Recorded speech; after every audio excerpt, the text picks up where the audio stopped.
गांधारी कौन थी? गांधारी गांधार राज्य के राजा सुबल की पुत्री और शकुनी की छोटी बहन थी। आज अफगानिस्तान का जो कंधार है वही पुराने समय में गांधार प्रदेश कहलाता था। गांधारी महान शिव भक्तिनी थी और महादेव ने उसे 100 पुत्रों का वरदान प्रदान किया था। गांधारी अद्वितीय सुंदरी थी, इसी कारण भीष्म ने धृतराष्ट्र के लिए सुबल से गांधारी का हाथ मांग लिया। जब गांधारी को ये पता चला कि धृतराष्ट्र नेत्रहीन है तो उसने भी अपनी आंखों पर पट्टी बांध ली और आजीवन नेत्रहीन की भांति ही रही। शकुनी अपनी बहन से बहुत प्रेम करता था और उसने अपनी बहन की इस हालत के लिए भीष्म और कुरुवंश को ही उत्तरदायी माना और कुरुवंश के नाश की प्रतिज्ञा ले ली।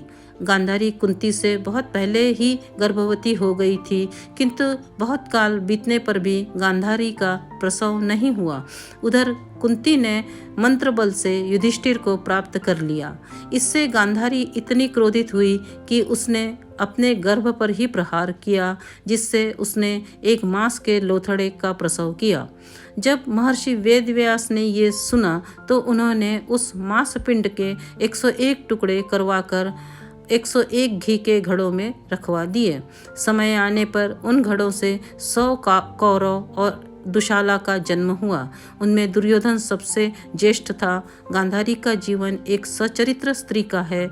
वो पतिव्रता थी, किंतु उसने सदैव धृतराष्ट्र और अपने पुत्रों को अन्याय करने से रोका।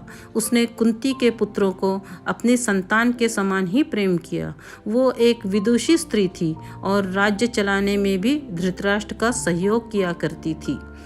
उसने सदैव धृतराष्ट्र और दुर्योधन को धर्म के मार्ग पर चलने को प्रेरित किया, किंतु ऐसा हो नहीं पाया। गांधारी महाभारत के युद्ध से बहुत क्षुब्ध थी। अब केवल दुर्योधन युद्ध में जीता बचा, तब पुत्र मोह के वश में उसने अपने पुत्र को अजेय बनाने का विचार किया। उसने दुर्योधन को नग्न अपने समक्ष बुलाया, किंतु श्री कृष्ण ने अपनी चतुरता से उसे केले के पत्तों का छाल पहना दिया। जब दुर्योधन गांधारी के समक्ष आया तब गांधारी ने प्रथम बार अपनी आंखों की पट्टी खोली और अपने पुण्य की शक्ति से दुर्योधन का शरीर वज्र का बना दिया।